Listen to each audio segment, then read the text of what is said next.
다짐을 어긴 아들에게 절한 황희정승. 정승 중의 정승을 든다면 세종임금 시절에 살았던 유명한 황희정승을 꼽을 수 있을 것입니다. 황희정승 이야기는 책을 하나 만들고도 남을 정도로 아주 많답니다. 황희정승이 한 번은 부하를 거느리고 길을 가다가 길가에 서 있는 버드나무를 보고 크게 절을 하였어요. 선생님, 안녕하십니까? 부하들은 크게 놀랐지요. 버드나무에 절을 하는 사람도 처음 보았지만 거기에 선생님이라는 말을 하는 사람은 더더구나 없는데 절까지 하는 사람이 있다면 바보가 틀림없을 것이었어요. 그런데 그런 행동을 하는 사람이 이름이 드높은 황희정승이라는 점에 놀라고 또 놀랐답니다. 대감님, 버드나무가 어떻게 해서 선생님입니까? 자네들은 잘 모를 것이네. 내가 어려서 공부를 하지 않고 밖에 나가 놀기만 좋아해서 글빵 선생님이 저 버드나무 가지를 꺾어 회초리를 만들어 내 종아리를 때렸네. 그래서 내가 정신을 차려 공부를 열심히 하여 오늘날 정승이 되었네.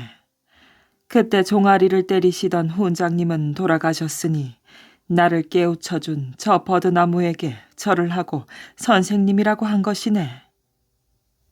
이 말을 들은 부하들은 고개를 숙이며 더 이상 말을 하지 못하였답니다. 그러나 그렇게 훌륭한 황희정승도 자식을 바로잡는 데는 어려움이 많았답니다. 황희정승의 아들 이름은 수신이었는데 벼슬은 맨 아래 말단인데도 술을 잘 먹고 기생방에 잘 다니며 돈을 헤프게 쓰고 다른 사람에게 실수를 하는 등 정승의 아들답지 않았답니다. 위로는 임금 한 분만 계시고 아래로는 만천하 백성 위에 있는 황희정승이라도 자식 교육은 마음대로 안 되었지요. 아들이 나이가 어리면 몰라도 벼슬을 살 나이면 어른이 아닙니까? 그런데도 술에 기생에 부모 속을 썩이는 일만 하니 안타깝기 짝이 없었지요. 하루는 너그러운 황희정승도 화가 나서 아들 수신을 불러서 단단히 나무랐답니다. 앞으로 기생방에 다니며 술을 그렇게 먹으면 내 자식으로 여기지 않겠다. 그때에는 나하고 너하고는 부자지간이 아닐 것이다. 이렇게 선언을 하였어요. 이 말을 들은 수신은 그날부터 마음을 굳게 먹고 몸조심을 하였답니다. 그러나 며칠이 지나자 아리따운 기생이 눈앞에 아른거리고 목이 컬컬하여 참을 수가 없었지요. 해라 모르겠다. 오늘 한 번만 기생을 만나고 다시는 만나지 말아야겠다. 그러면서 다시 기생방에 가서 술을 먹었어요. 그런 사람이 다짐을 하면 뭘 합니까? 처음부터 가지 말아야지 한 번 유혹에 넘어간 사람이 다음에 안 간다는 것은 믿을 수 없는 말이지요. 그래서 수신의 결심도 도로아미 타불이 되었답니다. 다시 옛날로 돌아간 것이지요. 황희정승은 이 일을 알고 화가 났지만 이제는 다른 방법을 쓰기로 하였어요. 새벽 일찍 황희정승은 입궐을 미루고 아들이 잠자고 나오는 기생집 앞에서 기다렸답니다. 한참을 기다리니 아들 수신이 하품을 하면서 나오는 것이었어요. 황희정승은 기다리고 있다가 아들을 보고 큰 절을 하였지요. 나리, 밤새 안녕히 주무셨습니까? 아버지가 기다리고 있는 줄 몰랐던 아들은 기겁을 하게 놀랐답니다. 그런데다가 아버지가 사람이 다니는 길에서 아들에게 절을 하다니 수신은 그만 온몸의 기운이 쭉 빠졌지요. 아버님, 어서 집으로 가시지요. 수시는 아버지를 모시고 부랴부랴 거기를 떠나려 하였어요. 날이 아닙니다. 내가 모시고 가지요. 그러면서 아들을 부축하였어요. 집으로 돌아온 황희정승은 방에서 아들에게 큰절을 하였어요. 세배 드리듯 아들에게 절을 한 것이지요. 댁은 어느 집 기공자이신지요? 재산이 많은 대감집 아들이 아니면 그런데 출입을 못하실 것인데 처음 뵙는 대감 자제 같습니다. 부친은 어느 대감이신지요? 얼굴이 빨개진 수시는 아버지를 일으키면서 아버님, 제가 죽을 죄를 지었습니다. 용서하십시오. 하고 빌었답니다. 아니요. 내게 수신이라고 하는 아들이 있었는데 얼마 전에 잃었습니다. 네 집 자제인 줄 모르나 할 일이 많은 이 나라, 건국한 지도 얼마 안 된 이 나라 대감의 자제라면 기생빵 출입으로 세월을 보내서는 안 되겠기에 남의 부모지만 안타까워서 이러는 것입니다. 사실 나라에는 할 일이 아주 많았답니다. 조선 왕조를 건국한 지 몇십 년도 안 되었는데 임금은 어리고 황희정승은 나이가 많을 때였지요. 오죽하면 아버지가 저러실까 하고 생각하니 수시는 몸들 바를 몰랐답니다. 나중에는 엉엉 울기까지 하였어요. 그럴 때에 황희정승은 말없이 방문을 열고 나갔답니다. 그 후에 수시는 기생빵 출입을 끊고 열심히 공부하여서 나랏일을 잘 보아 후에 아버지 못지않게 훌륭하게 되어 정승, 영의정까지 하였답니다. 거지에서 왕이 된 을불 이야기. 우리나라에 진짜로 거지 왕자가 있었답니다. 고구려의 15대 왕인 미천왕이 바로 이분이지요. 고구려 14대 봉상왕은 성질이 개팍스러워서 자기보다 뛰어난 사람은 의심한 나머지 죽여버리고 교만한 데다가 사치를 좋아하였어요. 그래서 백성들이 살 수 없다고 마구 아우성을 쳐도 아랑곳하지 않았답니다. 봉상왕은 왕이 된 다음 해에 이제 더 의심할 데가 없어서 그런지 친동생을 의심하였어요. 저 동생이 나보다 더 인기가 있는 데다 인물도 잘 나고 말도 잘하고 용감하단 말이야. 거기다가 아들인 내 자식들보다 더 뛰어나니 미워 죽겠구나. 평소에 이렇게 동생을 미워하고 시기하다가 이제는 엉뚱한 의심으로 발전하였지요. 저놈이 언젠가는 나를 밀어내고 제가 왕이 되려고 할 것이야. 그러고 보니 바로 역적이 내 코앞에 있는 동생이구나. 내가 이놈을 잘 살펴야지. 의심은 눈덩이처럼 불어났답니다. 그러더니 끝내 장차 역적질할 놈이 아니라 역적질을 하려고 음모를 꾸미고 있는 놈이라고 단정하게 되었지요. 이놈의 자식, 이제 나를 해치려고 군사를 모으고 백성을 선동하고 있구나. 결국 나를 죽이겠다는 것이지. 이렇게 생각하고 유심히 보니 말하는 것도 사냥 다니는 것도 백성들을 보살피는 것도 전부 역적 준비로 보였답니다. 이 동생의 이름은 돌고였어요. 네가 나를 죽여. 내가 먼저 죽일 것이야. 이렇게 마음을 정하고 다짜고짜 동생 돌고를 잡아다가 친히 벌을 내렸어요. 이놈아, 네 형이 왕자에 앉아있는 것이 그리 밉더냐? 어찌하여 역적질을 꾀하고 있느냐? 아니, 제가 감히 역적질을 하다니요. 오해를 하여도 단단히 하고 계십니다.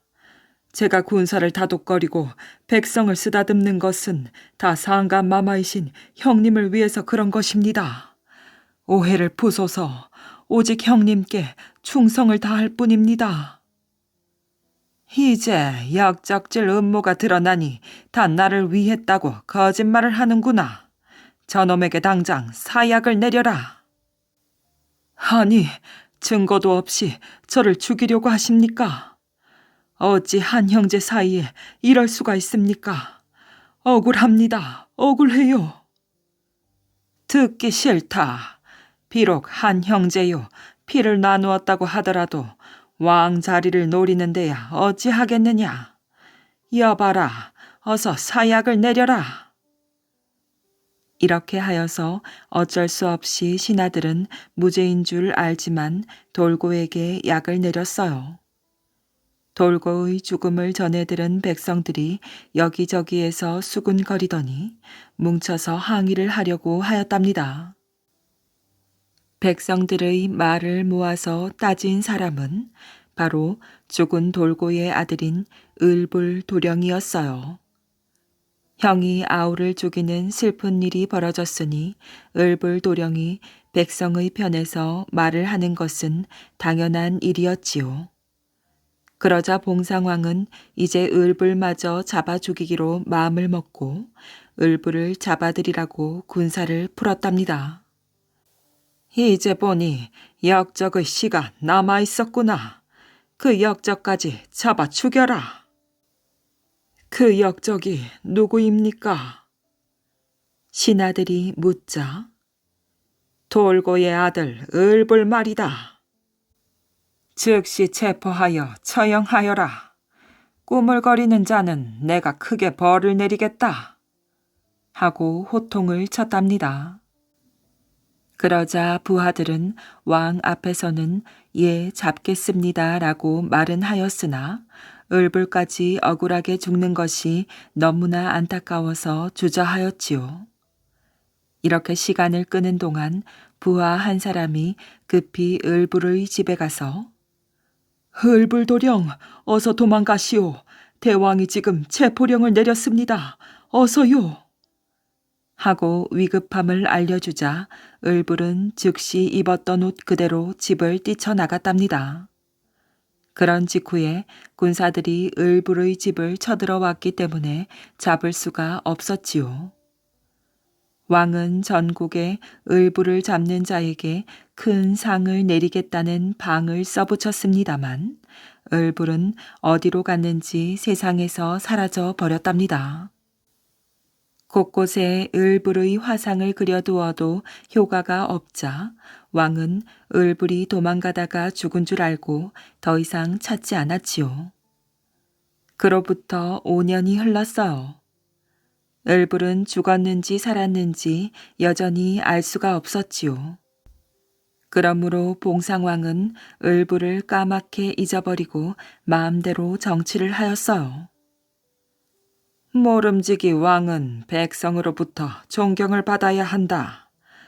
그러려면 왕이 위엄이 있어야 하고 왕이 위엄이 있으려면 궁궐에 위엄이 있어야 한다. 그러니 궁궐을 크게 짓고 화려하게 꾸며야 한다.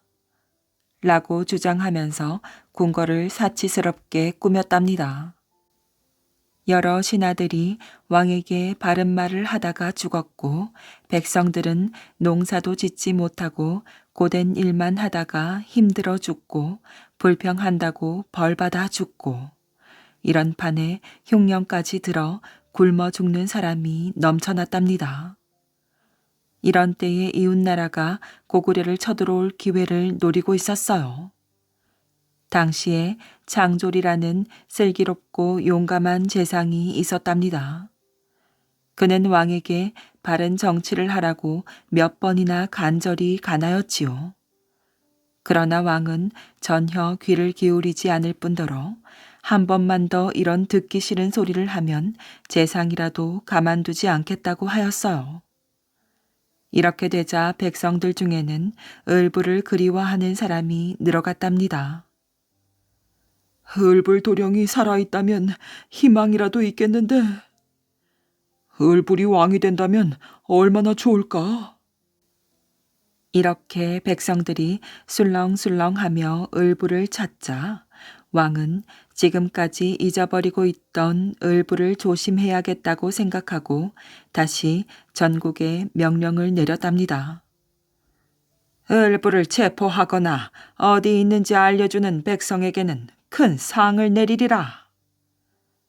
그러나 을불은 죽었는지 살았는지 전혀 소식이 없었답니다.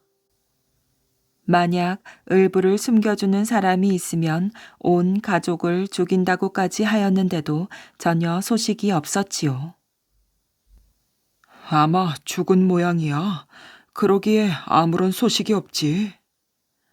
사람들은 이렇게 생각하였어요. 백성들은 희망이 사라져버려 대단히 슬퍼하였지만 왕은 골치 아픈 을불이 죽었으니 안심이 되어 좋아하였답니다. 을불, 그는 어디에 있는가? 아직 살아있을까? 왕도 백성도 포기하고 있을 때 여전히 을불을 간절히 찾는 사람이 하나 있었답니다. 그가 바로 창조리 정승이었으니 봉상왕을 도저히 섬길 수가 없어 새로운 왕을 찾으려는 것이었어요. 그래서 정승은 자기의 부하를 비밀리에 전국에 보내서 을불을 찾게 하였답니다. 물론 왕이 전혀 눈치채지 못하게 찾았지요. 지금 왕은 도저히 그냥 둘 수 없다. 적이 우리나라를 노리고 있고 백성이 죽어가고 있는데 저 사치며 저 악한 정치가 될 법이나 한 일이냐. 그러니 희망은 을불 도령뿐이다. 을불 도령은 내가 어려서 기르다시피 하였기에 잘 안다. 을불 도령의 모습은 비록 7년이나 지났지만 별로 변하지는 않았을 것이니 을불 도령을 찾아라. 절대로 왕에게 들켜서는 안 된다. 이렇게 하여서 을불을 찾는 비밀 작전이 장조리 정승의 손에서 진행이 되었답니다. 그런데도 왕은 전혀 모르고 있었어요. 그러면 을불은 죽었을까요? 살았을까요? 살아 있었답니다. 어떻게 살고 있을까요? 7년 전 가까스로 집을 뛰쳐나와서 깊은 산속으로 들어간 을불은 며칠 동안 산속에서 굶주리고 있었지요. 섣불리 내려갔다가는 잡혀서 죽기 때문이었어요. 그래서 산속에서 나는 나무 열매며 풀뿌리를 캐먹고 또 돌로 짐승을 때려잡아서 먹고 살았답니다. 그리고 산속의 굴에서 잠을 잤지요. 어느 날 동네에 내려가서 밥을 얻어먹다가 동네 아이들에게 들켰어요. 처음 보는 아인데 너 어디 사느냐? 멀쩡하게 생긴 애가 어찌 거지 노릇을 하느냐? 우리 집은 저 북쪽이야. 살기가 힘들었는데 남쪽에서는 잘 살 수 있다고 하기에 내려오다가 우리 부모님이 돌아가셔서 나 혼자만 이렇게 산 속에서 사는 것이야. 불쌍해라. 그럼 동네에 내려와서 우리랑 살자. 누가 나를 데려가야지. 나도 동네에서 살고 싶은데. 걱정 마. 윗동네에 은모라는 사람이 사는데 요즘 머슴을 구한단다. 우리가 그 집에 소개해 줄게. 그 동네 이름은 무엇이고 은모라는 사람 성질은 어떤데? 그 고을은 수실촌이고 은모라는 사람은 성질이 고약해서 네가 오래 있을지는 모르겠구나. 이렇게 친절하게 말한 아이는 제모라는 아이였고 그동안 을불이 얻어먹은 동네는 동촌 마을이었어요. 고약하면 어때? 나는 고아라 아무 집에나 가서 밥이나 먹고 살면 감지덕지야. 이렇게 하여서 을불은 수실촌 은모네 집에서 머슴을 살게 되었답니다. 물론 을불은 자기 이름을 제대로 대지 않았지요. 산에서 왔으니 산놈이라고 불러달라고 하였어요. 산노미는 열심히 일을 하였지요. 그래서 까다롭다는 음모에게도 신용을 얻었답니다. 일은 고되지만 신분을 감추고 살기에는 좋았기 때문에 그저 머슴으로만 살았어요. 이럭저럭 하는 가운데 여름이 되었답니다. 여기저기에서 개구리며 맹꽁이가 울어대었지요. 을불의 주인인 음모는 성격이 여느 사람과 달리 괴팍해서 개구리 소리나 맹꽁이 소리를 무척 싫어하였어요. 헤이, 저놈의 개구리 소리 듣기 싫어 죽겠다. 산놈아, 너네 가서 저 개구리 좀 못 울게 해라. 내가 한숨도 못 자겠단 말이다. 을불은 개구리를 울지 못하게 하는 방법을 물었답니다. 이 녀석이 네가 논에 나가서 개구리가 우는 쪽에 돌을 던져서 못 울게 해야지 내가 어찌 알겠느냐. 어서 가서 밤을 새워서라도 개구리가 못 울게 하란 말이다. 이렇게 퉁명스럽게 말하니 어쩔 수가 있어야지요. 그래서 을불은 밤새도록 돌을 던졌답니다. 만약에 개구리 울음소리가 나면 주인 음모에게 매를 맞고 밥도 제대로 얻어먹을 수가 없었기 때문이지요. 낮에는 산에 가서 나무 해야지요. 밤에는 논에 가서 돌 던져 개구리 못 울게 해야지요. 도저히 견딜 수가 없었답니다. 개구리가 울면 밥을 굶어야 하기 때문에 을불은 차츰차츰 먹지도 못하고 자지도 못해서 야위어 갔어요. 도저히 견딜 수가 없었지요. 이 딱한 모습을 본 친구 제모가 을불에게 말하였어요. 산놈아, 너 이러다가 죽을라. 내가 너를 음모네 집에 소개해 주었는데 이 모양이니 참 미안하구나. 우리 집을 나가서 장사나 해볼까? 그래, 나도 음모네 집에서 나가려고 해. 그런데 무슨 장사를 하지? 미천이 없어서. 내가 알아보니 소금 장사가 괜찮대. 저 서해 바닷가에 가서 소금을 받아다가 지게에 지고 산속이나 들로 다니면서 팔면 수지가 맞는다고 하더라. 우리 소금 장사나 해볼까? 그리고 미천이야, 내가 그동안 모아둔 돈하고 산놈이 네 세경하고 합하면 되겠지. 고마워. 그럼 우리 소금 장사나 하자. 이렇게 약속한 두 사람은 을불이 받은 세경과 친구의 돈을 미천으로 소금 장사를 시작하였답니다.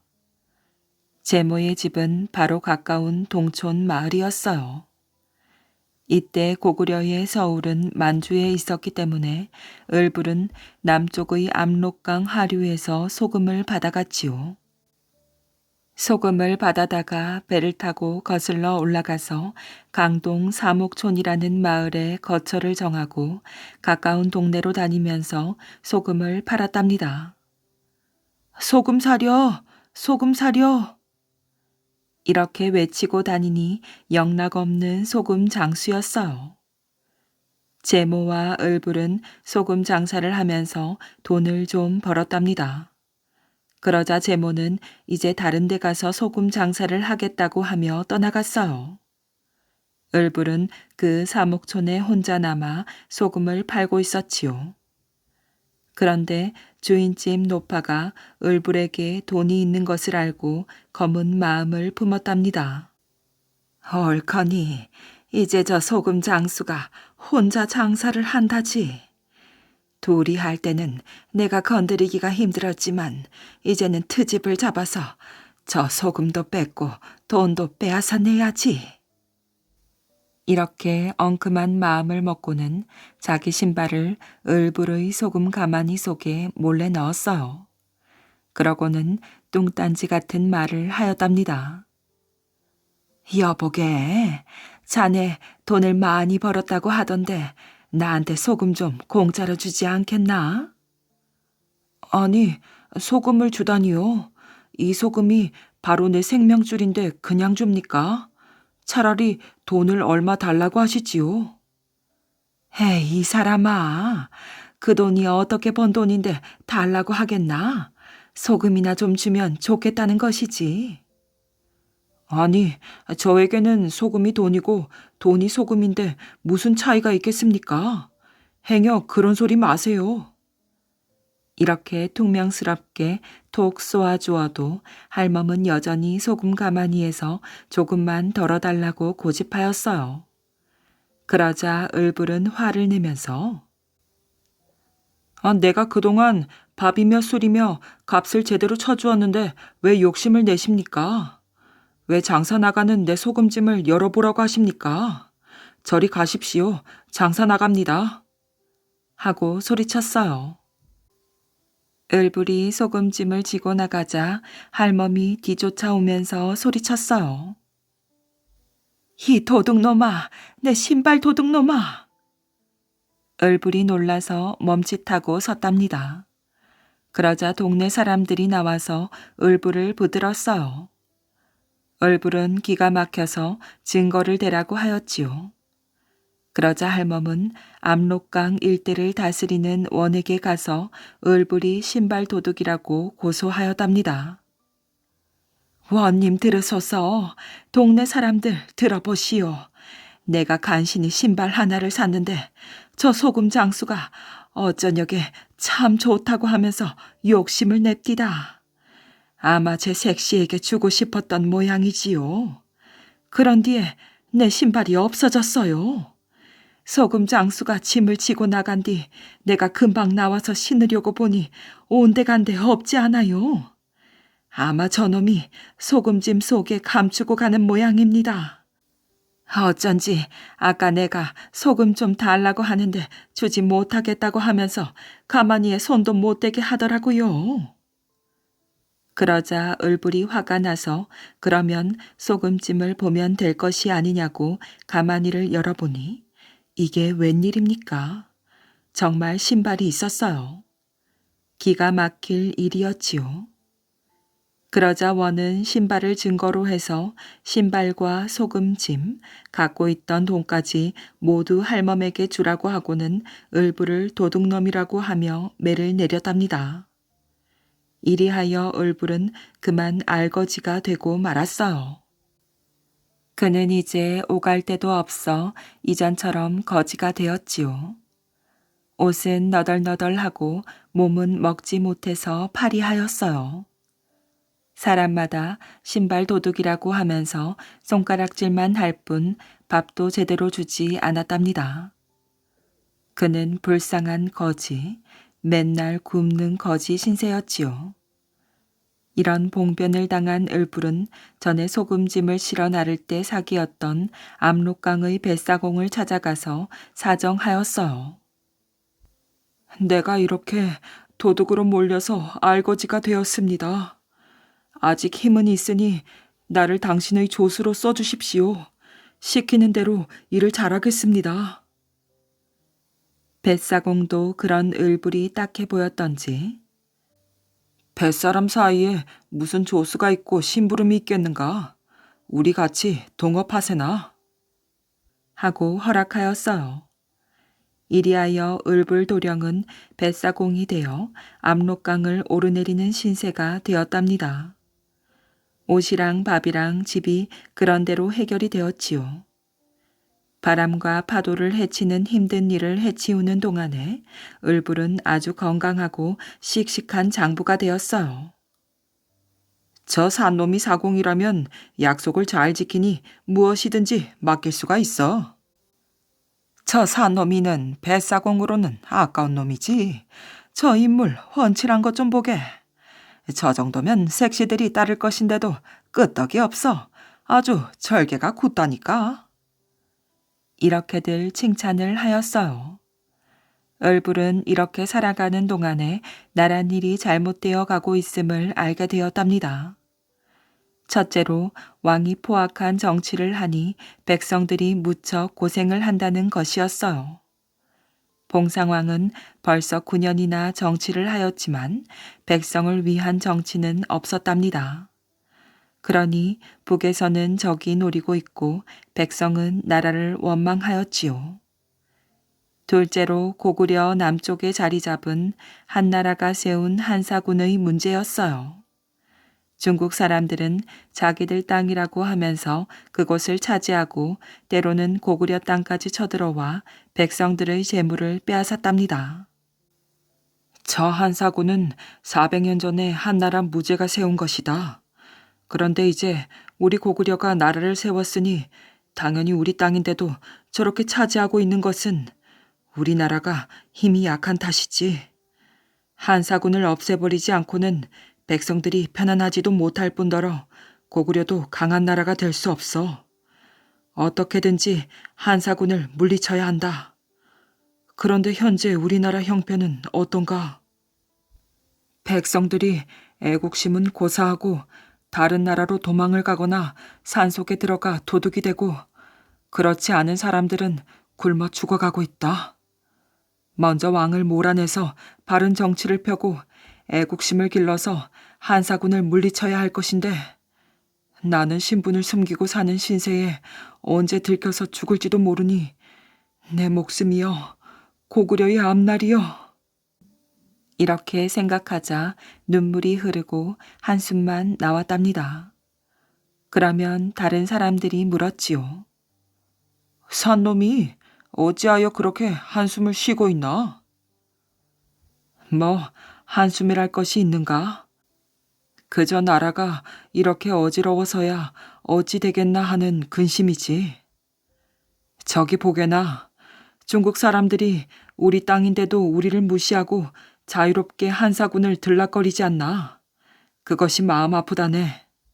우리에게 힘이 있어 낭랑이며 현도며 진범이며 임둔을 다 없애버리고 그 땅에 우리 고구려 사람들이 들어가서 농사를 짓고 장사를 한다면 얼마나 좋겠는가. 그래서 내 이렇게 눈물이 나오네. 그러자 그동안 같이 일하던 뱃사공 친구가 이런 말을 하였어요. 뱃사공 주제에 꽤 유식하고 안목이 널널그려. 하기는 나도 마찬가지야. 우리 당분간 뱃사공 노릇을 쉬고 소금 장수로 변장하고 낭랑 땅에나 한번 들어가 보는 것이 어떻겠나? 그럴까? 내가 안목이 넓어서가 아니라 하도 살기가 힘드니 그런 생각을 한 것이지. 그럼 우리 당분간 소금 장수로 변장하여 한사군에 들어가 보세. 이렇게 하여서 을불은 한사군 땅에 들어가게 되었답니다. 같이 간 뱃사공 친구도 열심히 일을 하였어요. 그러면서 을불에게 말하였지요. 우리 같은 뱃사공 주제에 적국을 안들 무슨 소용이 있겠는가? 다 부질없는 짓이지. 이제 소금 장사는 그만하고 돌아가서 뱃사공 노릇이나 다시 하세. 이렇게 하여 뱃사공 노릇을 하려고 압록강에 나와 보니 그곳에는 다른 뱃사공 둘이 와서 일을 하고 있었답니다. 산놈이구려. 우리는 이곳에 뱃사공이 없다고 하여서 돈벌이나 할까 하고 들어왔는데 이제 터줏대감이 왔으니 물러가야겠구려. 아니, 별 말씀을. 누구나 다 자기가 노력한 만큼 돈을 버는 것이지 어디 터줏대감 있고 뜨내기가 있겠습니까? 다 고구려 백성인걸요. 고맙소. 다 고구려 백성이라니 반가운 말입니다. 그러나 저러나 저쪽 사람들은 중국 사람이 아닌가요? 그러니 다 고구려 사람이라는 말은 못하지요. 저 작자들을 언제나 몰아낼 수 있을지 저것들을 보면 속이 상합니다. 이 말에 을불은 새로 들어온 뱃사공이 자기와 같은 생각을 가진 사람이라고 여기고 사실은 한사군 땅에 들어가서 이것저것 정보를 알아왔노라고 하였답니다. 아니, 뱃사공 처지에 적국 실정은 알아서 무엇을 하렵니까? 꼭 어디 쓸 데가 있어서 알아보았다기보다는 누군가 이러한 정보를 알고자 하는 사람이 오면 전해주려는 것입니다. 그 누구라면 지금 임금이신 봉상왕이나 그 부하가 아니겠습니까? 그러나 썩을 대로 썩은 왕의 그 부하이니 희망을 걸지 마십시오. 글쎄요. 그러면 새로운 임금이 나타나면 필요하겠군요. 을불이 슬쩍 말을 던지자 지금까지 이것저것 물어오던 사람의 얼굴빛이 갑자기 달라졌어요. 정말 대담 무쌍한 말을 하는군요. 누가 들으면 어떻게 하려고 그러십니까? 자, 여기서 이러지 말고 우리 저기 산속에 들어가서 조용히 이야기나 할까요? 술도 한 잔 받아다가 흉허물 없이 이야기나 나눕시다. 나는 조불이라고 합니다. 저기 제 친구가 하나 옵니다. 이번에 같이 일하였던 친구인데 소우라고 하지요. 소우, 이리 오게. 우리가 미안하게 여겼던 산놈이란 분이 이분일세. 이리하여 세 사람은 술과 안주를 마련하여 산속에 들어가서 이런저런 세상 돌아가는 이야기를 하였답니다. 그때 소우가 말하였어요. 당신은 아무리 보아도 여기서 뱃사공 노릇이나 할 사람이 아닙니다. 어떤 곡절이 있어서 귀한 집 아들이 이렇게 된 것이 아닌가 하는 생각이 듭니다. 그러자 을불이 웃으면서 말하였어요. 나는 본래 농사꾼의 아들로 고아가 되어 이것저것 다 해보았습니다만 태어날 때부터 뱃사람이 따로 있겠습니까? 살다 보면 이런 일도 하고 저런 일도 하지요. 직업에는 귀천이 없다지 않습니까? 각자 노력해 돈 벌어서 죄 짓지 않고 살면 그만이지요. 그럼 당신은 지금 왕을 어떻게 보십니까? 잘한다고 할 수도 없고 잘못한다고 할 수도 없군요. 어찌하여 그런 어정쩡한 말을 하시오? 왕이야 잘못한 것이 많지만 그 신하인 창조리 정승은 훌륭한 분이라 그런대로 정치를 잘하기 때문에 한 소리요.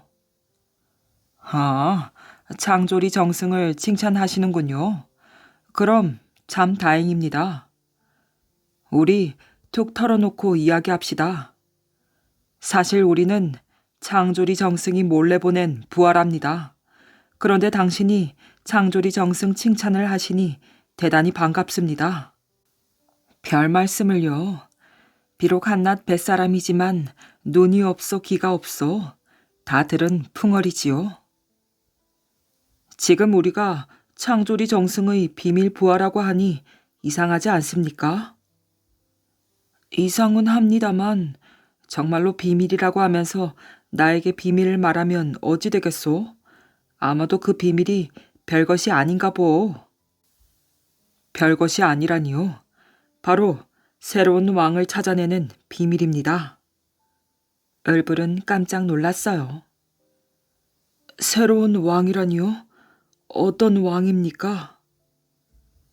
새로운 왕은 우선 검소하셔야 합니다. 또 백성과 생활을 같이 해보아서 백성이 사는 것이 얼마나 힘이 드는가 알아야 합니다. 다음은 사랑이 많아야 하지요.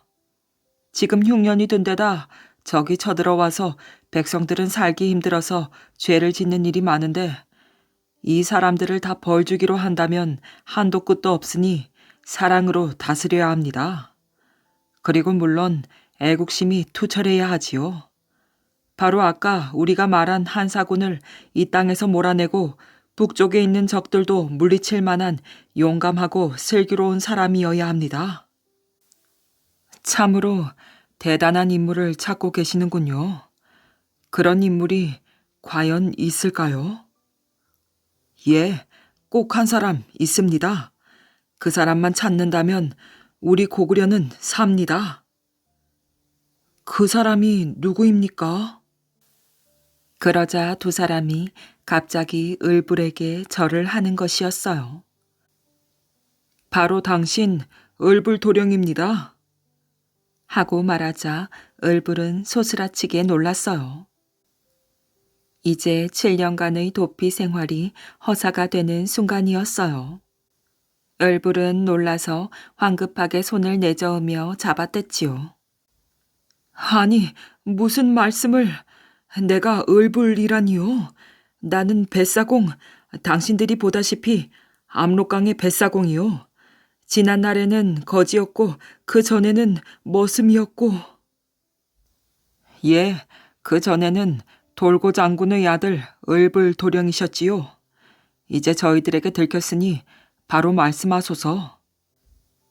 허허, 이 사람들이 생사람을 잡네. 정말 이러다가 왕에게 끌려가서 죽는 것 아니오? 어찌 허튼 소리를 하여서 편하게 뱃사공 노릇이나 하는 나를 이렇게 죄 없이 죽이려 하오. 나는 미천한 백성일 뿐 왕족이 아니오. 하물며 을불은 이미 7년 전에 죽었다는 소문이 났던데 어찌 울불이 살아있겠소? 그러자 이들 두 사람은 하늘을 우러러 탄식하였어요. 이를 어쩌란 말인가.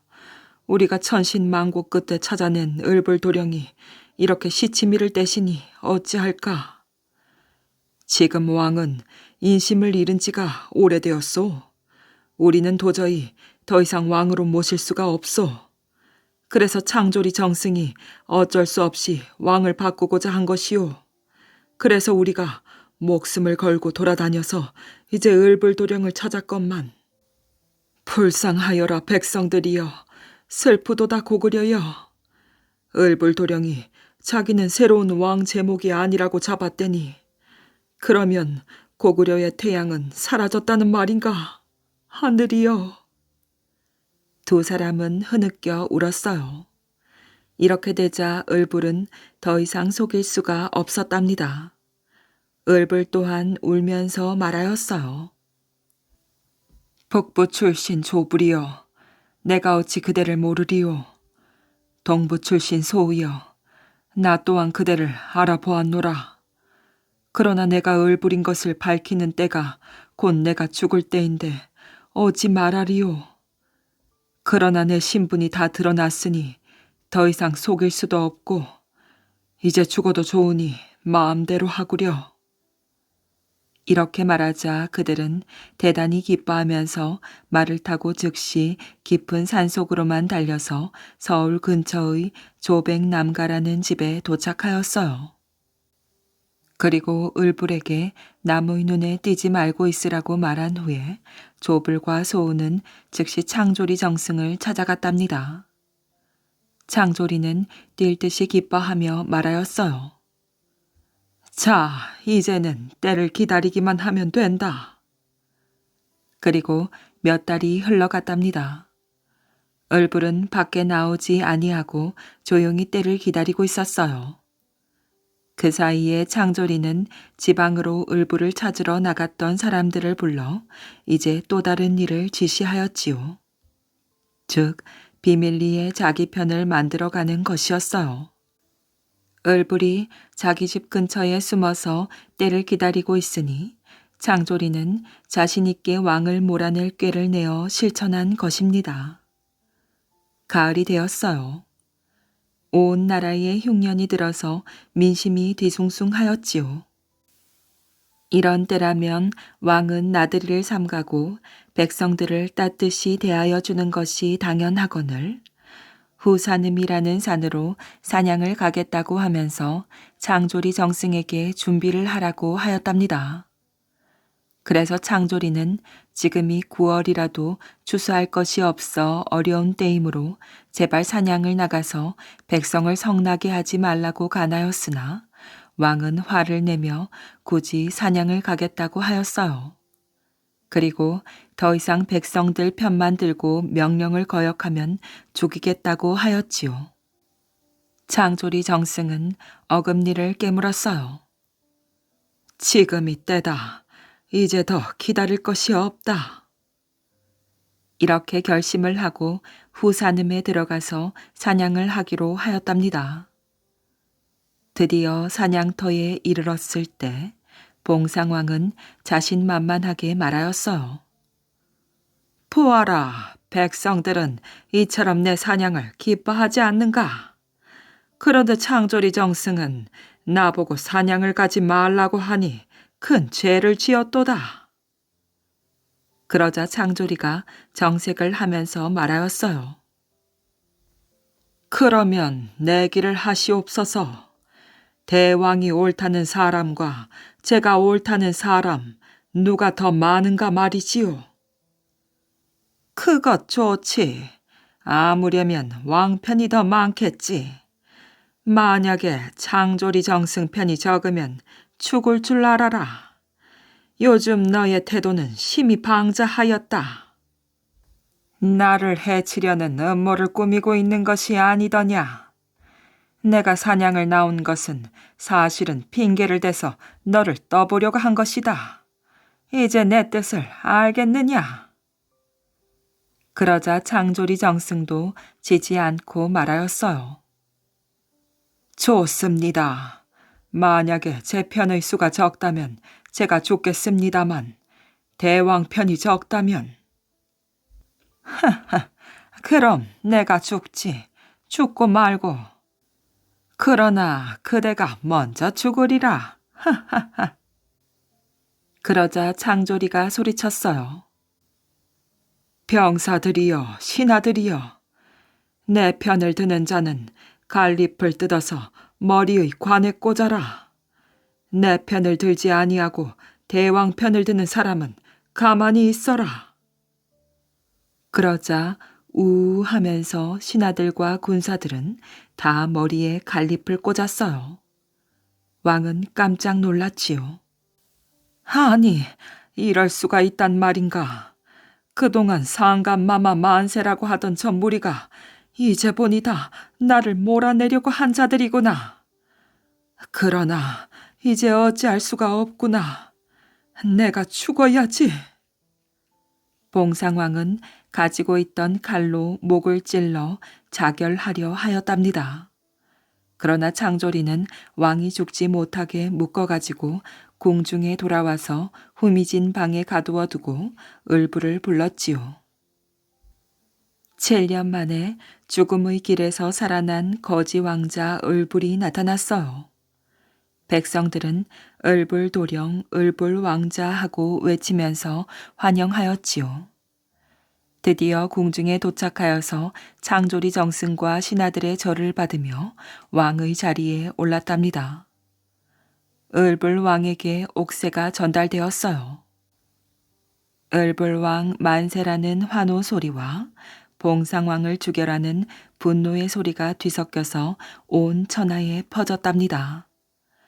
궁중 뒤 별당에서 외침을 듣고 있던 봉상왕은 자기를 지키는 군사를 조용히 불렀어요. 여봐라, 너도 내가 죽어 마땅하다고 생각하는가? 말할 것도 없다. 나는 이제 죽을 테니까. 그러니 어서 네 칼로 내 목을 쳐다오. 군사는 아무 말도 하지 않았어요. 어제까지 이 나라의 임금을 감히 자기가 죽이다니 도저히 그럴 수가 없었답니다.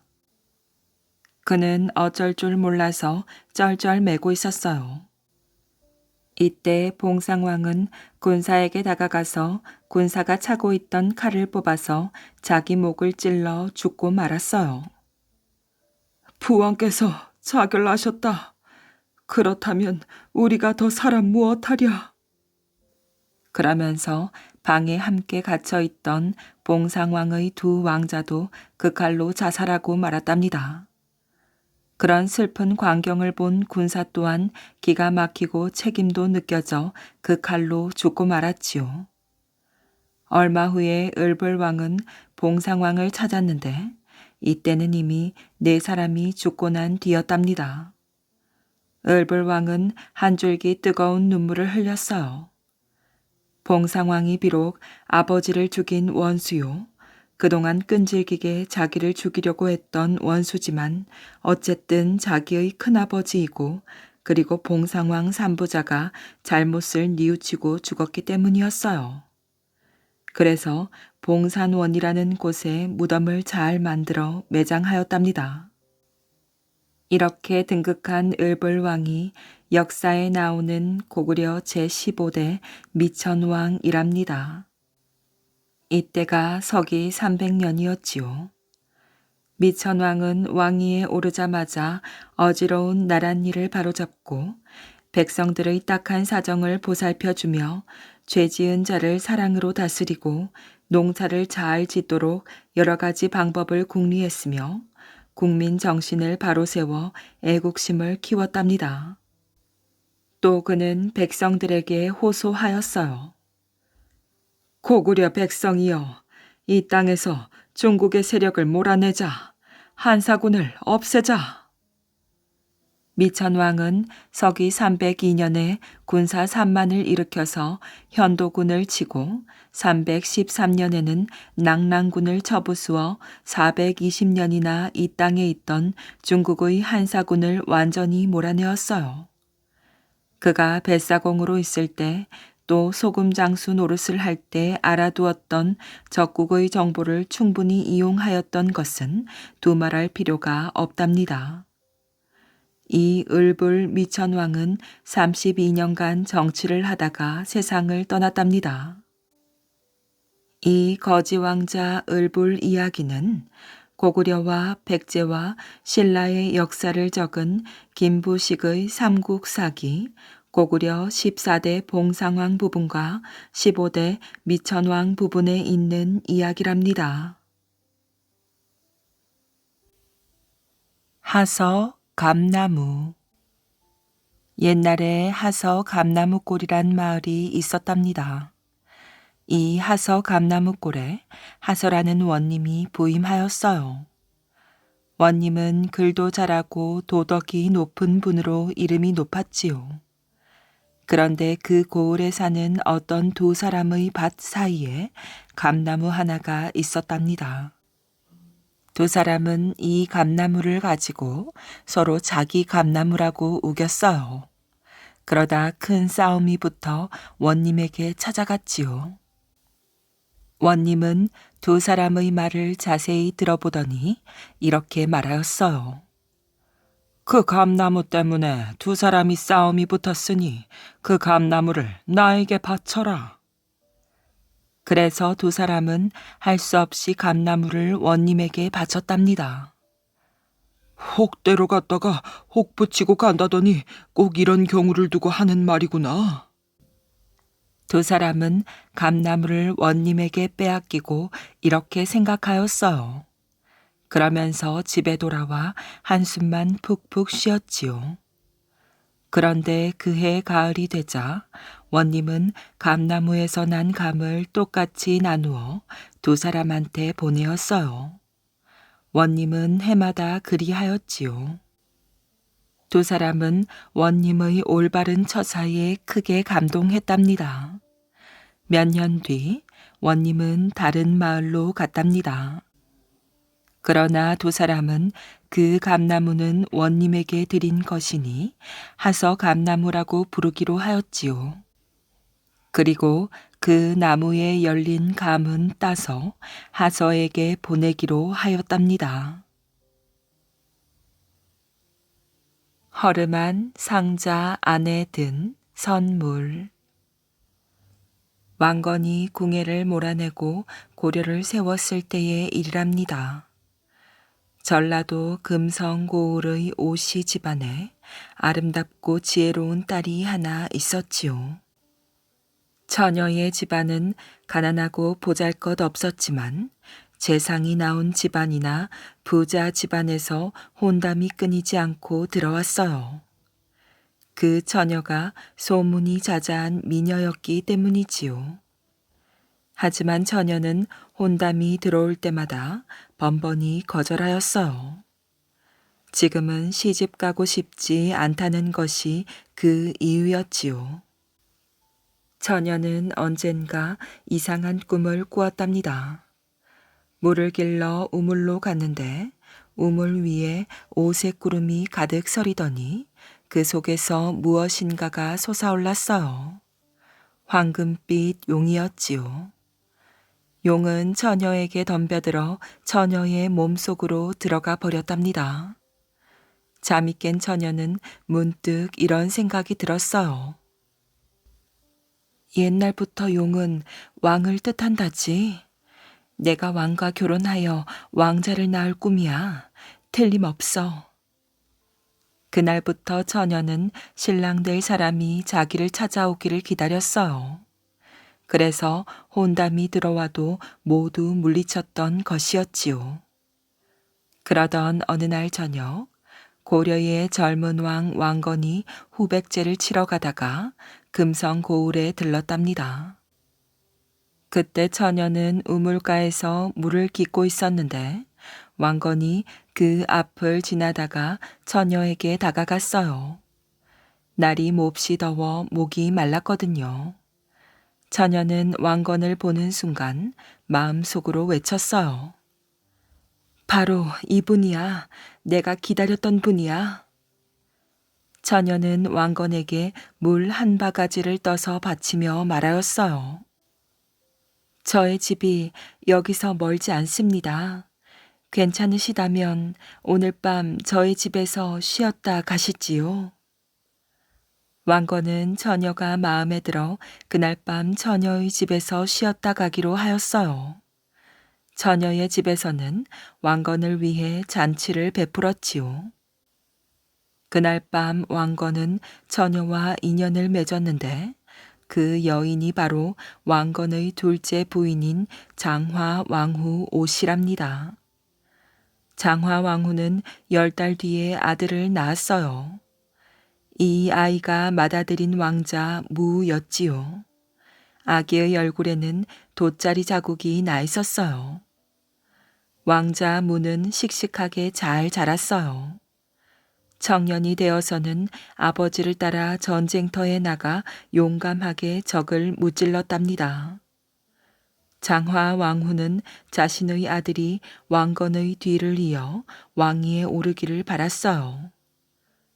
무가 왕이 되려면 먼저 태자로 책봉되어야 해. 하지만 내가 지체 낮은 집안의 딸이어서 미천한 몸에서 태어난 왕자를 태자로 삼을 것을 대신들이 반대할 것이야. 장화 왕후는 혼자 고민을 하다가 대광 벼슬에 있는 박수리를 찾아갔어요. 장화 왕후가 고민을 털어놓자 박수리가 웃으며 말하였지요. 왕비마마, 무 왕자님이 영특하신데 무슨 걱정을 하십니까? 제가 알려드리는 대로 하십시오. 그러면 무 왕자님이 태자로 책봉되실 것입니다. 박수리는 장화 왕후에게 방법을 알려주었어요. 태조 왕건의 생일날 장화 왕후는 왕건에게 허름한 나무 상자 하나를 선물로 바쳤지요. 상자는 허름하지만 그 안에는 제가 정성스레 만든 물건이 있습니다. 받아주십시오. 상자가 허름한 것이 무슨 상관이요? 그 안에 든 물건이 중요하지. 태조는 상자를 열어보았어요. 그 안에는 비단 옷이 들어있었지요. 훌륭한 옷이요. 언제 바느질을 하여 이런 옷을 만들었소? 왕비께 상을 주고 싶구려. 태조가 기뻐하자 장화 왕후가 말하였어요. 저는 이미 상을 받았습니다. 전하께서는 상자가 허름한 것은 아무 상관없다. 그 안에 든 물건이 중요하다고 하지 않았습니까? 그 말씀으로 저의 소원이 이루어졌습니다. 그게 무슨 말이오? 알아듣게 구체적으로 말해보시오. 알겠습니다. 전하께서는 무왕자가 영특하다는 걸 아시면서도 외가가 지체 낮은 집안이라서 태자로 책봉하는 것을 망설이십니다. 하지만 무엇을 망설이십니까? 전하께서는 상자가 허름한 것보다 그 안에 든 물건이 중요하다고 하셨지 않습니까? 그제야 태조는 고개를 끄덕였어요. 무슨 뜻인지 알겠소. 왕비의 말이 옳구려. 태조는 박소리를 불러 왕자 무를 태자로 삼을 것을 청하라고 일렀어요. 그리하여 태조가 왕자 무를 태자로 삼았는데 왕자 무는 태조의 뒤를 이어 왕위에 올랐답니다. 그가 바로 고려 제2대 왕 해종이랍니다.